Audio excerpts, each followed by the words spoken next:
Why is a billionaire from New York who came down from an escalator, who was three times married and twice divorced, the most pro-life president in American history? Why is it that it took a billionaire from New York who was formerly a Planned Parenthood donating Democrat to put Gorsuch and Kavanaugh and 200 Circuit Court judges on the Supreme Court? Why is it that a guy that never served before in American politics was able to renegotiate NAFTA, get us out of the WTO, tell the WHO to go pound sand, tell the UN to go pound sand, renegotiate NATO altogether, get us out of the JCPOA, make sure those billions of dollars we sent Iran are not going there anymore, move the embassy to Jerusalem, recognize the Golan Heights, deregulate the American economy, make us energy independent, finally build the wall? Why is it that that guy did it?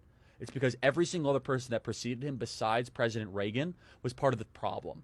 They were part of the very same community of people that were Ivy League educated, said one thing and did another, were part of the ruling class that protected the agency, protected the Bureau, protected the DOJ. And as long as you said the right things and kept the deficits going, raised the taxes, deteriorated the industrial base, boosted Wall Street profits, kept the borders wide open so that we could have foreign nationals domiciling in our country that do not share our values, eventually get benefits, their kids can vote against our own values, then things will be just fine. Why is it that this guy is different? It's because unlike any other president, he could have been in the ruling class. He said no thanks. He had enough money to be in the ruling class. He's got more money than James Comey, Andrew McCabe, Peter Strzok, Smirk, his lover Lisa Page, and the person who probably published his book combined and multiplied times 100. He's the only president in modern history to have his own plane and actually go to probably a smaller plane when he becomes president of the United States. He's one of the only presidents that was a best-selling author, #1 TV show on The Apprentice, NBC, literally was in every single rap song, was glamorized. President Barack Obama said the American dream is to be what? Is to be Donald Trump. That's what he said the American dream was. Why is it that this guy's all of a sudden the populist hero? He's supposed to be part of the ruling class. It's because he's a defector from it. It's because he was in the dinners, he was in the cocktail parties, he heard the language, he heard the contempt that the ruling class, the Wall Street financiers, the Washington, D.C. lobbyists, and the Silicon Valley elites that he had to be around. He knew the contempt that they had for the plumber, electrician, the carpenter, the bricklayer, and the person building the very same building that he was financing. So he took the woman rink mentality, the philosophy that built that woman rink quicker and better than anyone could have imagined, despite the New York City bureaucracy and the municipal burdensome rules. And he said, I'm going to bring this to Washington, D.C., and I'm actually going to do something that a politician has never done before. I'm going to tell you the truth, no matter how brutal and honest it is. I'm going to do what I say I'm going to do. From the time he went down the escalator, he was the only person running for office that talked about China immigration, the two issues that are most affecting our country now. How was this possible? Because he listened to the very people the ruling class hated. He would walk a job site, and he would ask him, what's on your mind? He says, man, I'm really worried that we're getting taken over by China. I'm really worried that we're getting too many people in this country. I'm worried I can't pay for health care. He internalized. That's what a populist is. It's someone who listens to the people. So what makes President Trump different?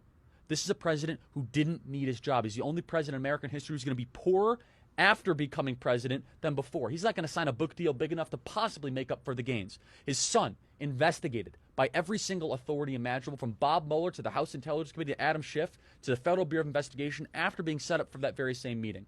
His businesses audited and currently under criminal investigation by the New York Attorney General for no reason and no grounding further. His other son, Eric Trump, his charity gets shut down for self-dealing despite no evidence at all. He just wants to give treatment to cancer kids, St. Jude's Hospital.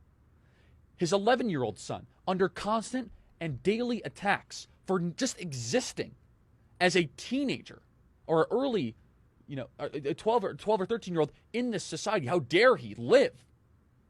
He's the only person that would be more damaged materially, philosophically, and morally. Every other president ends up better on the back end. They end up being able to write their stoic journal and drama and being better respected. This guy is a vessel for us. A vessel for those of us that have nothing but resentment for the kingdom of Washington, D.C. The type of people that think everything is just perfectly fine because we just built a Hermes. Hermes is now in Reston, Virginia. Don't you know? Louis Vuitton's in Fairfax County, everybody. Things are great. Didn't you know that we literally have Dolce & Gabbana now in Georgetown? Things must be wonderful.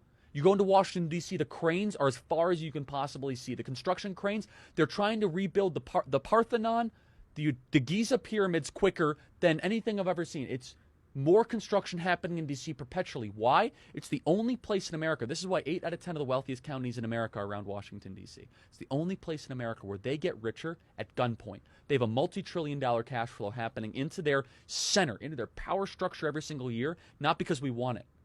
If Chicago and Minneapolis and Detroit, if people get rich there, they have to convince you to buy their products. Maybe it's manufacturing, maybe it's automobiles, maybe it's Best Buy, which is, of course, a Minneapolis company. But Washington, D.C. is different. They do it at gunpoint.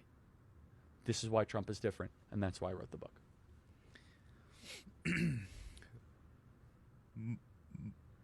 Market. Ladies and gentlemen, you will not hear a better argument for the President of the United States than that 2.5 minutes right there. Cut it, mark it, drop it in. Are you a leftist? Are you communist? Are you Marxist? Are you super right wing? Doesn't matter. You can't disagree with that. That is the best argument you will ever hear, condensed, distilled like a proof alcohol into why Charlie Kirk believes in this president. And so if you're looking, look no further. That 2-minute clip right there. Well, Cut thank you. it.